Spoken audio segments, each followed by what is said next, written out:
Welcome to Phantom Whisper. Please subscribe.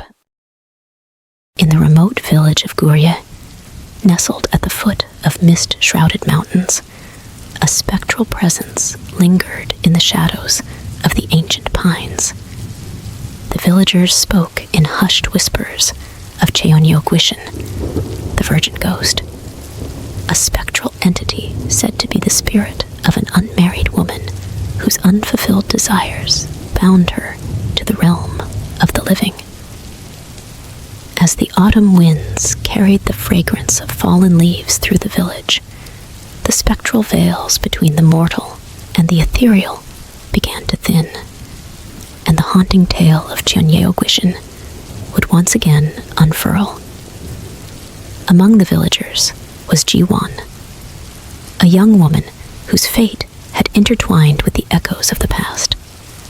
She lived on the outskirts of Gurye, where the rice fields stretched like golden tapestries beneath the watchful eyes of the ancient hills. Jiwon, with raven dark hair and eyes that mirrored the depths of the mountain lakes, was considered the epitome of grace by the villagers. As the harvest moon cast its luminous glow over Gurye, Jiwon found herself drawn to the stories of Cheonyeo Gwishin. The legends whispered of the spirit's melancholic wails that echoed through the moonlit valleys, resonating with the unfulfilled yearnings of a love lost in the tapestry of time.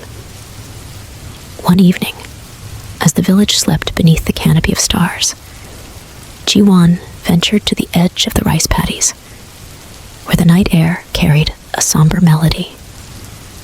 The tales of Cheonyeo Gwishin beckoned her like a haunting lullaby, and the rustle of the autumn leaves seemed to harmonize with the spectral wails that lingered in the cool breeze. As Jiwon walked along the moonlit path, the air thickened with an unseen presence. The whispers of the villagers, their tales of love and loss, mingled with the ethereal sighs that caressed Jiwon's ears. Unbeknownst to her, the spirit of Cheonyeo Gwishin stirred from the depths of the past, drawn to the living by an unfulfilled longing that transcended the boundaries of life and death. The night became a canvas upon which the spectral tale would be painted. As Jiwon approached the ancient well, where legends spoke of Cheonyeo Gwishin's apparitions, the air grew colder, and the scent of blooming lotus flowers wafted from the unseen realms. And there, by the well, the spectral form of Cheonyeo Gwishin materialized, a wraith-like figure draped in a flowing hanbok, the traditional Korean attire. Her face, veiled by the mist of centuries, held the ethereal beauty of a woman whose dreams had been submerged in the river of time.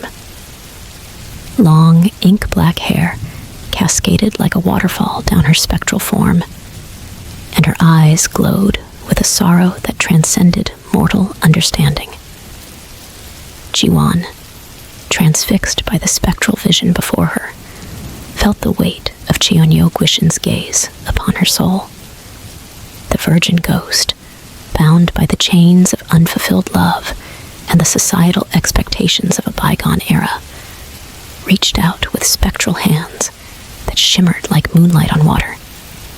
The villagers, roused from their slumber by the haunting melody that swept through the village, watched in silent anticipation.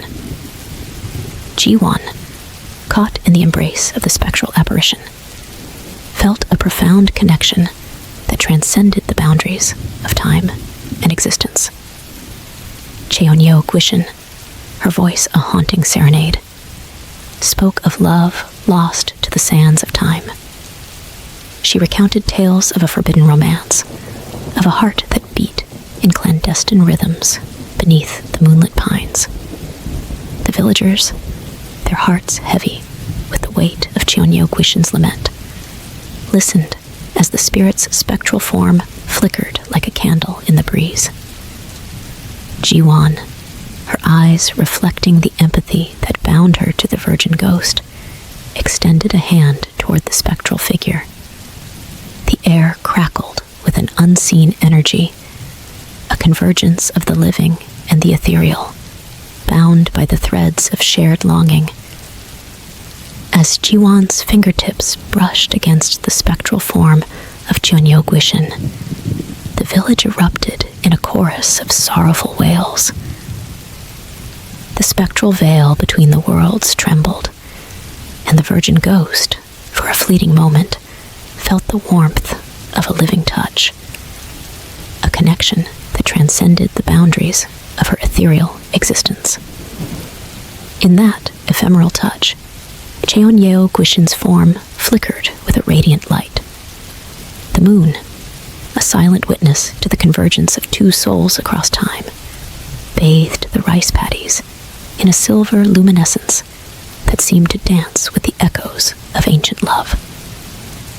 Yet, as quickly as the spectral radiance had bloomed, it faded into the shadows of the night. Cheonyeo Gwishin, her form now an ephemeral silhouette against the moonlit landscape, withdrew into the well, a gateway between the realms of the living and the ethereal. Jiwan, left with a sense of profound melancholy, gazed into the ancient well where Cheonyeo Gwishin had vanished. The villagers, their hearts heavy with the weight of the spectral encounter, gathered around Jiwan as the night embraced them in its tranquil arms. The tales of Cheonyeo Gwishin, now woven into the fabric of Guri's folklore, spoke of a connection that transcended the boundaries of life and death. Jiwan, forever changed by the spectral encounter, became the guardian of the village's enduring legacy, a testament to the enduring power of love that echoed through the ages. As the village returned to its slumber beneath the moonlit pines, the well stood as a silent witness to the convergence of mortal and ethereal. The spirit of Cheonyeo Gwishin, though veiled in the mists of time, lingered in the whispers of the wind, a guardian of unfulfilled love, a spectral beacon that illuminated the timeless yearnings of the heart.